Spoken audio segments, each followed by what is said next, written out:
রসুলকে কেউ যদি ভালোবাসে, আল্লাহ তাকে ভালোবাসে। সুবহানাল্লাহ। ওই রসুলের জীবন আদর্শ, পবিত্র জীবন আলোচনা করতেছিলাম। এটা তো মহা এক সমুদ্র, মহা এক জ্ঞান ভাণ্ডার, যেটা স্টাডি করতে করতে এবং অনেকগুলো দলিল জমা করতে অনেক সময়ের প্রয়োজন এবং অনেক লেখাপড়ার প্রয়োজন। এ কারণে এই জুমাটি আমরা ধারাবাহিক আলোচনা বন্ধ করে আরেকটি গুরুত্বপূর্ণ বিষয় আলোচনা করব, সেটা হচ্ছে নামাজ। রসুলের জীবনে অনেক আলোচনা করলাম, আপনারা সবাই শুনলেন, ভালো লাগলো। নামাজ পড়ে না মুসলমান, ওই জীবনের কোনো মূল্য আছে? বলেন না, কোনো মূল্য নেই। একজন ব্যক্তি নামাজ পড়ে না, হাজি সাহেব হজ করে আসছে, নামাজ পড়ে না, তাহলে ওই হজের মূল্য আছে? এক ব্যক্তি খুব দান সাদকা করে, নামাজ পড়ে না, ওই দান সাদকার কি নাই? মূল্য নেই। দান সাদকার মূল যে ফায়দা সেটা তো সে পাবে, কিন্তু আসল যে কাজটা ছিল কালিমার পরে নামাজ, একজন মুসলমানের বালেগ হওয়ার পর, পৃথিবীর সব আলোচনা একদিকে আর নামাজের আলোচনা আরেক দিকে। নামাজের আলোচনায় সবচেয়ে শ্রেষ্ঠ আলোচনা। প্রতিদিন 24 ঘন্টা যদি নামাজের আলোচনাই করা হয়, তারপরও বিরক্ত হওয়ার কোনো সুযোগ নাই, এটাই শ্রেষ্ঠ আলোচনা। কিন্তু এটা তো আর ওয়াজের মঞ্চ না, এটা হচ্ছে মানুষ যেন কিছু শিখতে পায়, ইলমের মঞ্চ। এই মিম্বারে রসুল বসে শুধু নামাজের কথা বলেন নাই, একজন মানুষ জন্ম থেকে নিয়ে মৃত্যু পর্যন্ত ইসলাম কিভাবে মানবে সব বিষয় বলেছে। এ কারণে একজন খতিবের উচিত সব বিষয় কি আলোচনা করা। তবে গুরুত্বপূর্ণ বিষয় অনেক রয়েছে, তার মধ্য থেকে নামাজের গুরুত্ব অপরিসীম, সবচেয়ে বেশি গুরুত্ব নামাজের গুরুত্ব। এ কারণে আজকে মনে হইল যে নামাজ বিষয় আমরা একটু আলোচনা করি। শেষে আরেকটি গুরুত্বপূর্ণ বিষয় নিয়ে আমি আলোচনা করব, ইসকন সম্পর্কে। রিসেন্টলি আপনারা শুনেছেন চট্টগ্রামে এক আইনজীবীকে ইসকনের সদস্যরা কুপিয়ে হত্যা করেছে। উগ্রবাদী ইসকন সংগঠন, যদিও তারা হিন্দুত্ববাদীর দাবি করে, কিন্তু হিন্দু নেতারাও এদেরকে সন্ত্রাস বলে। হিন্দু নেতা যারা আছে ওরাও ইসকনকে কি বলে? সন্ত্রাস বলে। আর আমাদের নামদারি কিছু মুসলমান আছে, এই ইসকনদেরকে জঙ্গি বলতে চায় না, মিল্লা থাকতে চায়। এটি সব ভারতের দালাল, ঠিক কিনা বলেন? থাকবেন বাংলাদেশে, ভারতের দালালি করবেন, মুসলমানই ঠিক থাকবে না। আল্লাহ, এটা ফরজ। এটা কি ফরজ? আমরু বিল মারুফ ওয়ান নাহি আনিল মুনকার, সৎ কাজে আদেশ, অসৎ কাজে নিষেধ। এখন আমি বললাম না, মানুষ কি বলে না বলে এত কিছু বলার দরকার আছে? আমি তালে চলি। শুনেন ভাই, দুনিয়ার তাল কতদিন জানেন? দুনিয়ার তাল 60 বছর 70 বছর শেষ। আল্লাহ তাআলার কাঠগড়ায় তো আপনাকে দাঁড়াইতে হবে। সেদিন কি হবে? আজকে একজন মানুষের কাছে আপনি ভালো থাকলেন, 10 জন আপনাকে ভালো বলল, কিন্তু দুনিয়ার এই মানুষের ভালোর কি মূল্য আছে আল্লাহ যদি ভালো না বলে? এ কারণে ভয় করতে হবে কাকে ভাই? আল্লাহকে ভয় করতে হবে। আল্লাহ তাআলা আমাদেরকে বলার তৌফিক দান করেন, মানারও তৌফিক দান করেন। আমি আপনাদের মাঝে কোরআনের যে আয়াতখানা পড়েছি, আল্লাহ বলেন, সূরা বাকারার মধ্যে আছে, আল্লাহ বলেন ওয়াস্তাঈনু বিস-সাবরি ওয়াস-সালাহ, তোমরা আল্লাহর কাছে সাহায্য প্রার্থনা করো সবর এবং সালাতের মাধ্যমে। তাহলে আল্লাহ তাআলার কাছে চাইতে হবে সবর এবং সালাতের মাধ্যমে। আল্লাহ বলেন ওয়া ইন্নাহা লাকাবীরাতুন, এই সবর আর সালাত এটা অনেক কঠিন। ইল্লা আলাল খাশিঈন, খুশু খুজু যাদের মধ্যে রয়েছে তাদের জন্য সহজ। সুবহানাল্লাহ। এর আরেক অর্থ রয়েছে, এটা অনেক বড় কঠিন কাজ। সবর আর নামাজ অনেক বড় কি কঠিন কাজ, কিন্তু যার মধ্যে আল্লাহর ভয় আছে তার জন্য সহজ। কি বলেন ভাই? যার মধ্যে আল্লাহর ভয় আছে তার জন্য কি সহজ, আর যার মধ্যে আল্লাহর ভয় নাই তার জন্য সবরও কঠিন, নামাজও কঠিন। 2 ওয়াক্ত পড়বেন, আপনার ভাল লাগছে এ কারণে পড়বেন। 3 ওয়াক্তের বেলা আপনার ভালো লাগে না, মসজিদে আসবেন না, আছে কি না? 4 ওয়াক্ত পড়বেন, জোহর, আসর, মাগরিব, এশা, আর ফজরটা কি পড়বেন না, কারণ তখন তো ঘুমের টাইম। তাহলে এই নামাজটা কঠিন হয়ে গেল, ফজরের নামাজটা কঠিন হইল। কিছু কিছু মানুষের জন্য আসরের নামাজটা কঠিন হয়ে যায়, কিছু মানুষের জন্য এশার নামাজ কঠিন হয়। অর্থাৎ এক ওয়াক্ত 2 ওয়াক্ত কঠিন হয়, আর যা সহজ হয়। তো কিছু সহজ মানে, আর যেটা কঠিন ওটা মানে না। কিন্তু যারা আল্লাহকে ভয় করে এদের জন্য আল্লাহ সহজ করে দেয়। এলাকার মানুষ, সমাজের মানুষ, দেশের মানুষ সব কি খারাপ? 5 ওয়াক্ত নামাজি নাই? তো এরা কি আরেক জগতের লোক? এরা কি অন্য বিদেশি চাউল খায় নাকি? এরা তো খিলখেতার ইসাপুরার বাজারেরই কি খায়, চাউল খায়। এরা তো মঞ্জের টেকেরই সবজি খায়। এরা তো এই এলাকারই মানুষ। তো ভাই, নিজেকে বুঝানো, অন্যকে দোষ দিয়া লাভ নাই। নিজেকে বুঝানো যে আমার আরেক ভাই যদি 5 ওয়াক্ত নামাজ মসজিদে পড়তে পারে, আমি কেন পারবো না? এই জিদ যদি দিলের মধ্যে আনেন, তাহলে দেখবেন আল্লাহ আপনাকে তৌফিক দিবে। আর যদি মনে করেন হুজুরে না আমার গাইলাইতেছে নাকি, তাহলে কি হবে না, হেদায়েত আসবে না, আসলে কঠিন হয়ে যাবে। এই যে আল্লাহ বলছেন, আল্লাহ কি বিশেষ ব্যক্তিকে লক্ষ্য করে বলছেন না পৃথিবীর সব মানুষ? পৃথিবীর সব মানুষকে বলেছেন। আল্লাহ রাব্বুল আলামিন 5 ওয়াক্ত নামাজ আমরা কেন পড়ব? 5 ওয়াক্ত নামাজের গুরুত্ব কতটা বেশি।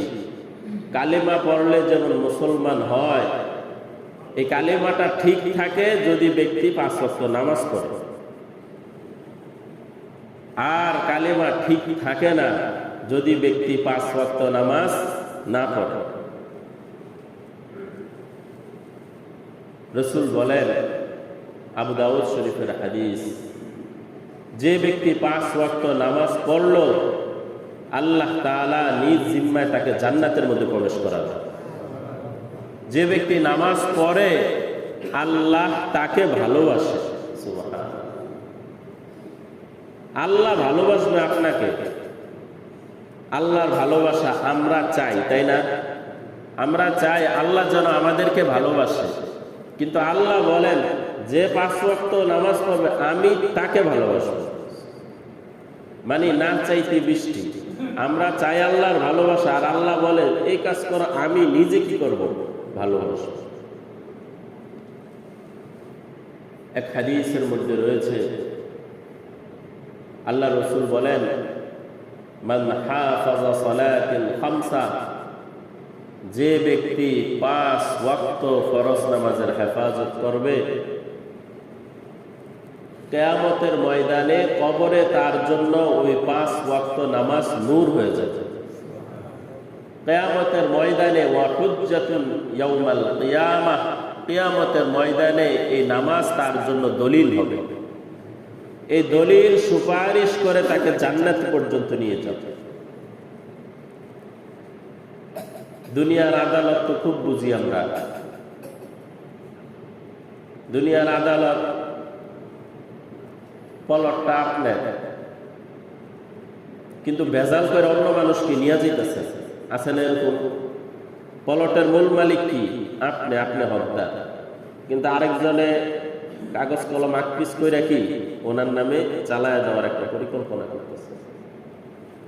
আদালত বলছে আপনি শক্ত একটা দলিল আনেন, মজবুত একটা দলিল আনেন, তা আপনি যদি সত্য সঠিক মজবুত একটা দলিল তাদের সামনে পেশ করতে পারেন যারা এরা চোখ এড়াইতে পারবে না, তখন দেখবেন আদালত দিতে বাধ্য, তাই না?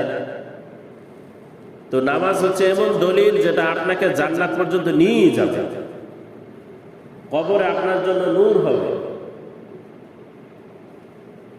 এই হচ্ছে 5 ওয়াক্ত নামাজ।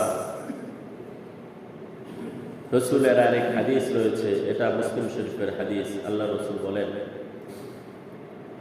যে ব্যক্তি সুন্দরভাবে উযু করলো,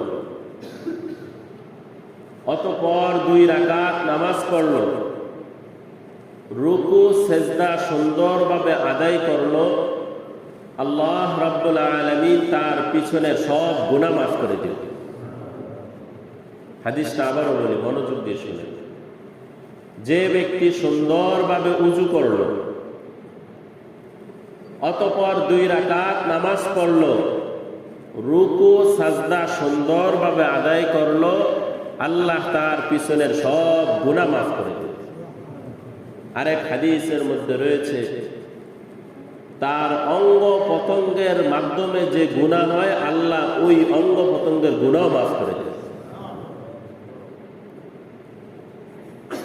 এই যদি হয় 2 রাকাত নামাজ, অধিকাংশ মুহাদ্দিসিনে কেরাম বলেন এটা ফরজ নামাজ না। কি নামাজ না? ফরজ নামাজ না, 2 রাকাত নামাজ, সুন্নত বা নফল। তাহলে 2 রাকাত সুন্নত বা নফল নামাজের ফজিলত যদি এতটা বেশি হয়, তাহলে ফরজের গুরুত্ব কতটা বেশি? আল্লাহ আমাদেরকে বুঝবার তৌফিক দান করেন। নামাজ সম্পর্কে আরেকটা হাদিস শুনাই। আল্লাহ রসুল বলেন, মানুষেরা যদি জানতো এশার নামাজ আর ফজরের নামাজের গুরুত্ব, তাহলে মানুষ হামাগুড়ি দিয়া হইল মসজিদের মধ্যে যায় পড়ত। এশার নামাজ আর ফজরের নামাজের গুরুত্ব যদি মানুষ বুঝতো, তাহলে মানুষ হামাগুড়ি দিয়েও হলেও কোথায় আসতো? মসজিদে আসতো। আমাদের অবস্থা কেমন ভাই? এশার নামাজের আজান হয়, আমার কান পর্যন্ত আসে, কিন্তু আমি তো মসজিদে আসলাম না। রসুল বলছেন, যদি তারা জানতো তাহলে হামাগুড়ি দিয়ে আসতো। যদি এমন হয় মসজিদটা 1 লক্ষ টাকা দেওয়া হবে এশার নামাজের পর পর, যিনি উপস্থিত হবে তিনি 1 লক্ষ টাকা পাবে, যিনি উপস্থিত হবে না সে পাবে না। একজনা বাদ যাবে, সবার আগে তো আমি থাকবো, কারণ আমার প্রয়োজন, তাই না? দুনিয়ার লাভ আমরা তো সবাই বুঝি, সব কিছুতে লাভ খুঁজি, কিন্তু পরকালের এই লাভগুলো যে শোনায়, কেমন যেন আমাদের বিশ্বাস হয় না। তবে বলার জিম্মাদারি বলে দেওয়া, যদি পালন ভাই না করি, তাহলে সেদিন যদি আটকায় যায় আর পার করার মতো কেউ নাই। আল্লাহ আমাদেরকে হেফাজত করেন। রাসূল আকরাম সাল্লাল্লাহু আলাইহি ওয়াসাল্লাম বলেন, কোন ব্যক্তি যদি এশার নামাজ জামাতে পড়ে, তাহলে আল্লাহ তাআলা অর্ধরাত পর্যন্ত তার আমল নামায় নামাজের সওয়াব দিতে থাকে। আর যদি ব্যক্তি ফজরের নামাজটা পড়ে, তাহলে সারা রাত নামাজের সওয়াব আল্লাহ তাআলা তার আমল করে। বুখারী মুসলিমের হাদিস। নামাজের ফজিলত সম্পর্কে সর্বশেষ হাদিস। আল্লাহ রাসূল বলেন, ফজরের 2 রাকাত সুন্নত, ফজরের 2 রাকাত সুন্নত কোনো ব্যক্তি যদি পড়ে দুনিয়া এবং দুনিয়ার মধ্যে যা কিছু রয়েছে সব কিছুর চাইতে উত্তম ফজরের 2 রাকাত সুন্নাত। সুবহানাল্লাহ। ফজরের 2 রাকাত সুন্নাত দুনিয়ার মধ্যে, দুনিয়া এবং তার মাঝে যা আছে তার চাইতে শ্রেষ্ঠ। ফরজ বলছি না, সুন্নাত।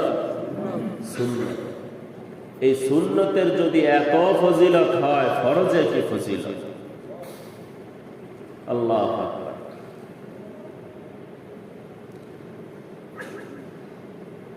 রাসূলের আরেকটা হাদিস মনে পড়ছে, বলি এই হাদিসটি মুসলিম শরীফের হাদিস। আল্লাহ রাসূল বলেন, যে ব্যক্তি ফজরের নামাজ আদায় করলো সে আল্লাহর জিম্মায় চলে গেল।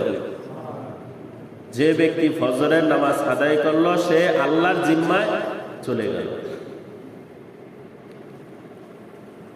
পূর্বেকার এক জালেম বাদশা ছিল, নাম হচ্ছে তার হাজ্জাজ বিন ইউসুফ। নাম কি? উনি অনেক ভালো কাজও করছে, আবার খারাপ কাজও কি করছে। ভালো কাজের মধ্যে আমরা যে কোরআন পড়ি না, এই কোরআনে হরকত তিনি লাগাইছে, তাহলে আমাদের জন্য সহজ হয়েছে। এবং উনি কয়েকজন সাহাবীকে হত্যা করছে, তাবিঈনদেরকে হত্যা করছে। এই হাজ্জাজ বিন ইউসুফ একবার রাষ্ট্রীয় ফরমান জারি করছে, 144 দ্বারা জারি করে না, বাইরে বের হলে গুলি করবে, তেমন 44 দ্বারা জারি করছে। এক ব্যক্তিকে পাওয়া গেছে বাহিরে, ওনাকে ধরছে, ধরার পর হত্যা। ধরছে, ধরার পর বলতেছে, তুমি কি জানো না রাষ্ট্রীয় ফরমান এখন বের হওয়া নিষেধ, তুমি বের হইলা কেন? আমি তো ফজরের নামাজ পড়েছি, আমি এখন আল্লাহর জিম্মায় আছি। আল্লাহু আকবার। ওই নামাজি ব্যক্তি কি বলেছে? যে আমি তো ফজরের নামাজ পড়েছি, আমি এখন আল্লাহর জিম্মায় আছি। ওই হাজ্জাজ বিন ইউসুফের সেনাপ্রধানের কলবের মধ্যে ভয় ঢুকে গেছে, যে লোক আল্লাহর জিম্মায় আছে, হাজ্জাজের কথা আমি তাকে হত্যা করব, তাহলে আল্লাহ তো আমাকে ছাড়বে না। অর্থাৎ প্রধানমন্ত্রী হুকুম করছে হত্যা করতে, আর আল্লাহর জিম্মায় উনি আছে। তখন এই খবর আবার হাজ্জাজের কাছে গেছে, সেনাপতিকে ডাক দেওয়া হইল, তোর তো চাকরি শেষ, রাষ্ট্রীয় ফরমান মানে নেই, তুমি কেন হত্যা করলা না? তো উনি বলেছে, আল্লাহ রসুল বলেছেন যে ব্যক্তি ফজরের নামাজ আদায় করে ওই ব্যক্তি আল্লাহর জিম্মায়, তো যে আল্লাহর জিম্মায় আমি কেন তাকে হত্যা করতে পারি? তো হাজ্জাজ বিন ইউসুফ এটা শুনে ঠিক আছে, তাহলে মাফ। আল্লাহু আকবার। পর্বত ভাই ইনশাআল্লাহ 5 ওয়াক্ত নামাজ পড়ব জামাতের সাথে। মাঝে মাঝে খুব চিন্তা করি, আমাদের এই চোখগুলো কে দিয়েছেন ভাই? আল্লাহ দিয়েছেন। চোখের মাধ্যমে হাজারো নাফরমানি আমরা করি কিনা? তারপরও তো আল্লাহ অন্ধ বানান না। আল্লাহ যে 2টা হাত দিয়েছেন, এই হাত দ্বারা কর্ম করে খাই, দুনিয়ায় চলার জন্য মেহনত আর চেষ্টা করে খাই। দিলেন আল্লাহ, বললেন নামাজ পড়ো, পড়লাম না, হাত তো পঙ্গু করে দেয় নাই। আল্লাহ মেধা দিয়েছেন, মেধা, যে মেধা দিয়ে চিন্তা ফিকির করে দুনিয়া কামানোর সব বুদ্ধি আমাদের মাথার মধ্যে আছে, তাই না? দুনিয়া কিভাবে কামাইলে বেশি হয় সব বুদ্ধি আমাদের মাথায় আছে না? এই সব বুদ্ধি মাথায়, সব বুদ্ধি দুনিয়ায় অ্যাপ্লাই করলাম, ফলাফলও পাইলাম, কিন্তু আল্লাহ দেওয়ার ফরমান বুঝার ক্ষমতা দিলের মধ্যে ঢুকাইলাম না। আল্লাহ চাইলে তো পাগলও বানায় দিতে পারে। কি ভাই, আমাদের চোখের আশেপাশে কি অনেক পাগল ঘুরে না? তো তার মেধা তো নষ্ট হয়ে গেছে। তো আল্লাহ আপনাকে আমাকেও মেধা দিয়েছে, দেখেন তো ভাই, আল্লাহ আপনাকে পাগল বানান নাই, এখনো সুস্থ স্বাভাবিকভাবে চলার ক্ষমতা দিয়েছে। আল্লাহ আপনার চোখ দিয়েছেন, এই জবান জিহ্বা দ্বারা দুনিয়ার কত কথা বলি, কত কাজ করি।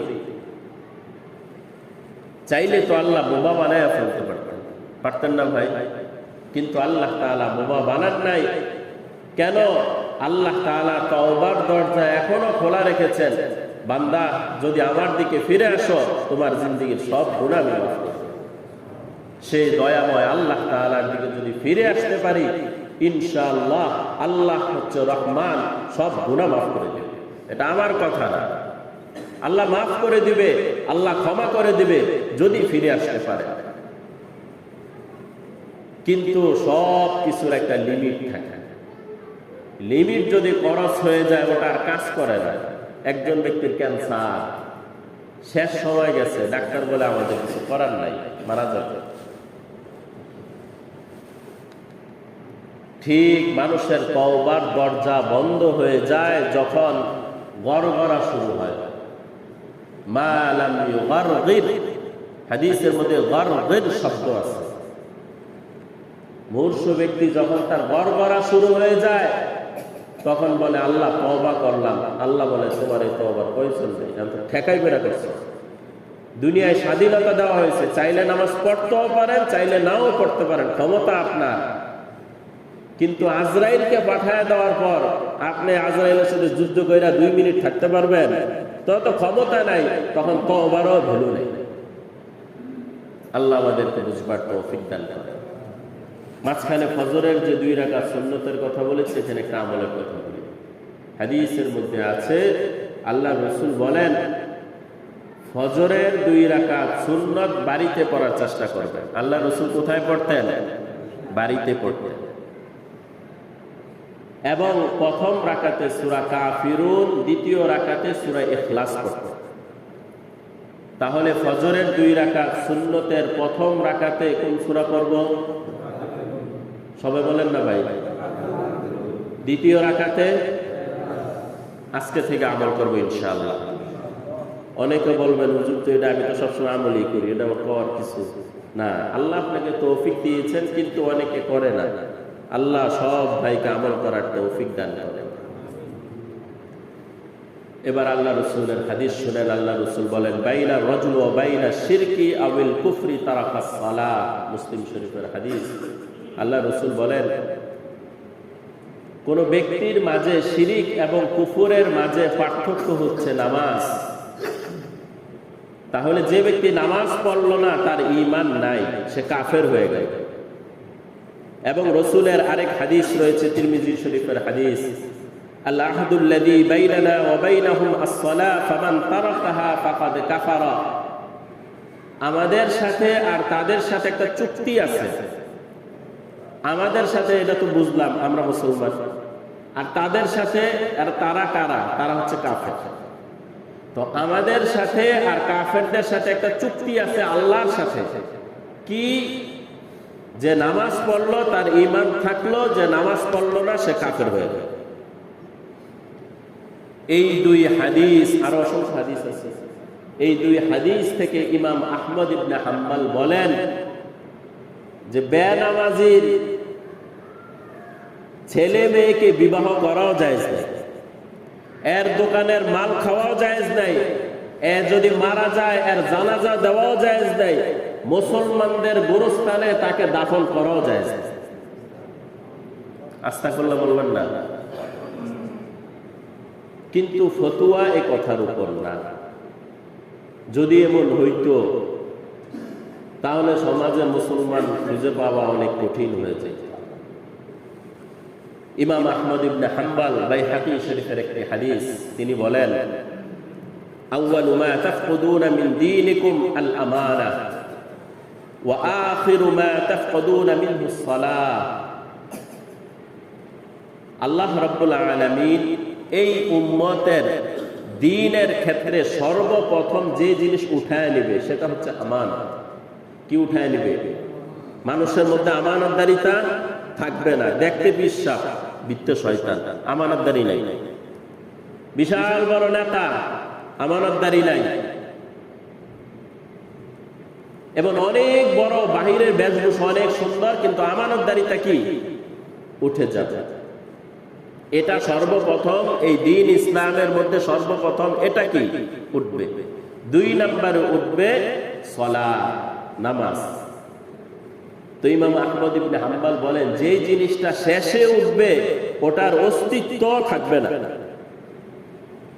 বুঝেন নাই? একটা সাবান কিনেছেন, কিনে ব্যবহার করেছেন, পরের দিন হারায় গেছে, তো অল্প একটু হারাইছে না পুরাটা হারাইছে? পুরাটা হারাইছে। আরেকটা সাবান ব্যবহার করতে করতে করতে করতে করতে করতে শেষ, একেবারে শেষ, আর একদিন ব্যবহার করলে এটা শেষ, ওই দিন হারাইছে। কতটুকু হারাইছে? পুরাটাই হারাইছে, অর্থাৎ তার অস্তিত্ব নাই। তাহলে দিন ইসলামের ক্ষেত্রে সর্বশেষ যে নেয়ামত হারাবে সেটা কি হারাবে? নামাজ হারাবে, নামাজ হারাবে। এ কারণে নামাজের ব্যাপারে বিভিন্ন ধরনের কথা মানুষের কানের মধ্যে যাবে, আর এই নামাজের ভুল ব্যাখ্যাগুলো মানুষ করতে থাকবে। তো আস্তে আস্তে নামাজকে ডাইন বাম করতে করতে করতে করতে এক পর্যায়ে নামাজের অস্তিত্ব কি থাকবে। আল্লাহ তাআলা আমাদেরকে বুঝবার তৌফিক দান করেন। সর্বশেষ এক হাদিস শুনেন, আল্লাহ রাসূল বলেন, আমি ঘুমিয়েছিলাম, দুইজন ফেরেশতা আমার দুই কাঁধে ধরে নিয়ে গেলেন। দেখলাম একটা লোক শোয়া, তার মাথার উপর একটা পাথর দিয়ে তাকে চূর্ণ বিচূর্ণ করা হইতেছে। পাথরটা আনতে আনতে ওই মাথাটা আবারও জোড়া লেগে যায়। রাসূল জিজ্ঞেস করলেন, তাকে এমন কষ্ট দেওয়া কেন হচ্ছে? রাসূলকে জানানো হলো, সে ফজরের নামাজ না পড়ে ঘুমিয়েছিল, এ কারণে তার মাথার মধ্যে আঘাত করা হচ্ছে। জোহর পর্যন্ত তাকে আঘাত করা হবে, ফজর থেকে জোহর পর্যন্ত সে জোহর করে নেয়।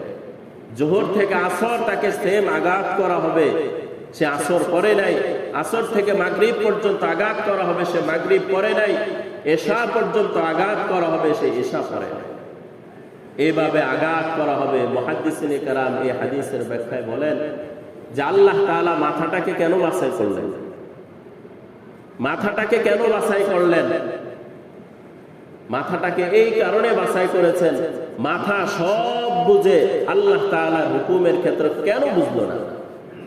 মাথা কি সব বুঝে না? দুনিয়ার সব বুঝলো মাথা, তো আল্লাহ তাআলার এই শাহী ফরমান কেন বুঝলো না? আল্লাহ আমাদেরকে বুঝবার তৌফিক দান করেন। 5 ওয়াক্ত নামাজ জামাতের সাথে পড়ার তৌফিক দান করেন। বরকত ভাই ইনশাআল্লাহ আল্লাহ তাআলা আমাদেরকে নামাজ পড়ার তৌফিক দান করেন। এই এক বিষয় আলোচনা করলাম। দ্বিতীয় আরেকটা বিষয়, শিক্ষিত সমাজ কম বেশ আপনারা সবাই জানেন যে গত কয়েকদিন আগে চট্টগ্রামে এক আইনজীবীকে হত্যা করা হয়েছে। এর আগে চট্টগ্রামের লালদিঘি যখন ফ্যাসিস্ট সরকার চলে গেল, তখন বাংলাদেশের মানুষের মধ্যে বিশৃঙ্খলা কিভাবে করানো যায় একটা আওয়াজ করলো যে সংখ্যালঘুদের উপর আক্রমণ হচ্ছে। সংখ্যাগরিষ্ঠ হচ্ছে মুসলমান, 95% মুসলমান, সংখ্যাগরিষ্ঠ বাকিরা। এই আওয়াজ করলো বহির্বিশ্ব দেখবে যে মুসলমানরা অন্য ধর্মের উপর আঘাত করে, তো বহির্বিশ্বের চাপ আসবে। এই ধরনের বিষয়গুলো মুসলমান যখন আন্দাজ করতে পারলো যে দুষ্ট তো একটা চলে গেছে, ষড়যন্ত্র কিন্তু বন্ধ নাই, চলমান, তো মুসলমানরা ওদের পরপরই পূজার সময় আসলো, তো মুসলমানরা হিন্দুদের এই মন্দিরগুলো পাহারা দিছে কিনা ভাই? মুসলমানরা হিন্দুদের মূর্তি ভাঙছে?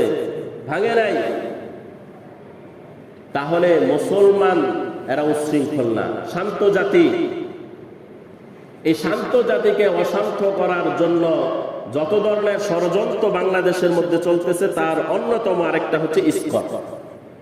এই সংগঠনের আবিষ্কার হচ্ছে আমেরিকার নিউ ইয়র্কে সিটিতে 1966 সালে 13 জুলাই এই সংগঠনের যাত্রা শুরু হয়। তো এই সংগঠনটা শুরু হয়েছে আমেরিকায়। বর্তমান পৃথিবীর বিভিন্ন দেশে এই সংগঠন পরিচালিত হচ্ছে। সব তো বলার সুযোগ নাই, শুধু আমি টাচ দিয়ে যাই। অধিকাংশ দেশ খ্রিস্টান এবং ইহুদি দেশগুলোর মধ্যে এই ইসকনের কার্যক্রমগুলো চলমান, এবং তাদের গভীর এক ষড়যন্ত্র, দুনিয়া থেকে ইসলামকে কিভাবে মিটানো যায় এর গভীর চক্রান্ত চলতেছে। তাদের লক্ষ্য উদ্দেশ্যগুলো কি? সুন্দর সুন্দর লক্ষ্য উদ্দেশ্য, মন্দির বানানো, মন্দির পাহারা দেওয়া, সামাজিক কাজ করা, এই ধরনের সুন্দর সুন্দর উদ্যোগের কথা তারা বলে। বর্তমান বাংলাদেশের সবচেয়ে বড় ওদের যে ঘাঁটি সেটা হচ্ছে চট্টগ্রাম।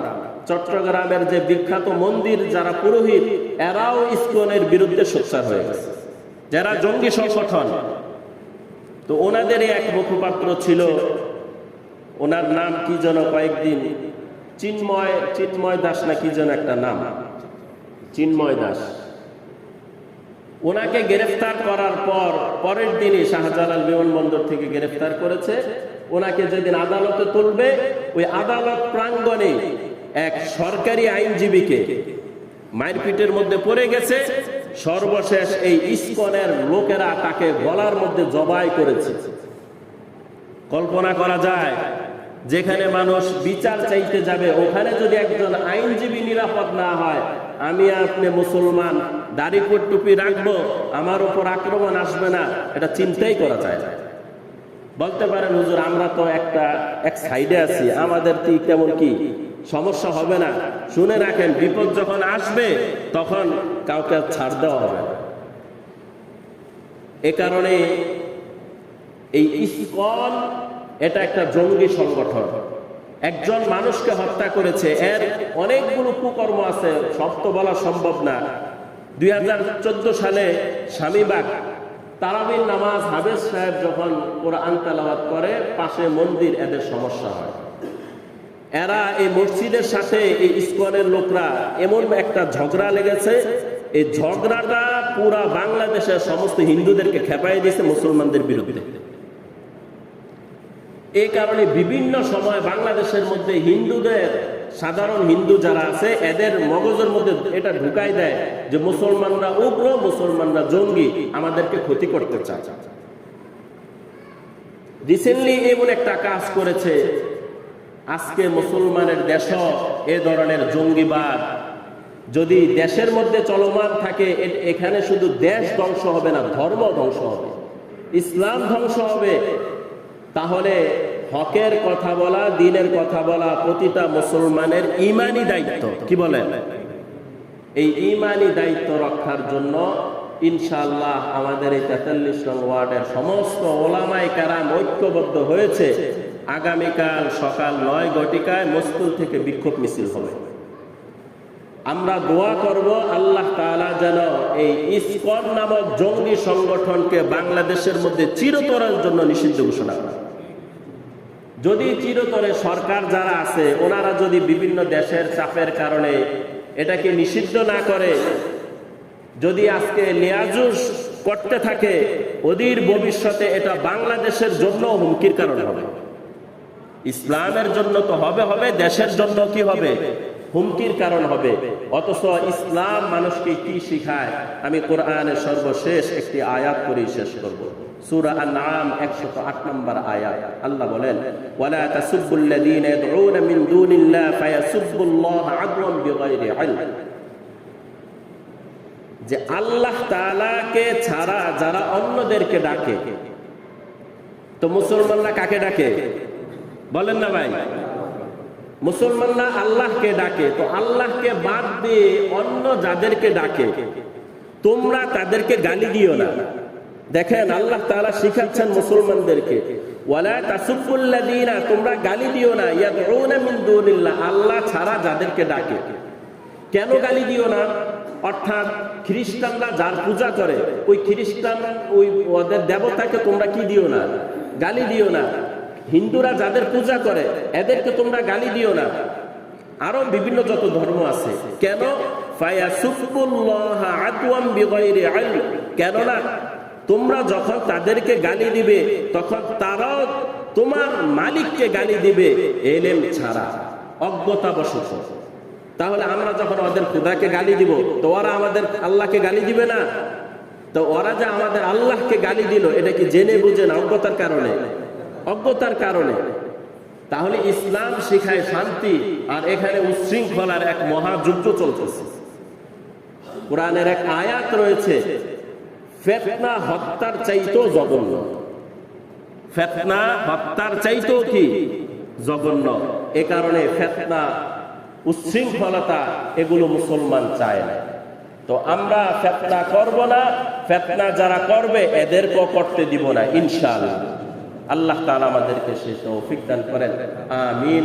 ওয়া আখির দাওয়ানা আলহামদুলিল্লাহি রাব্বিল আলামিন। যারা সুন্নাহ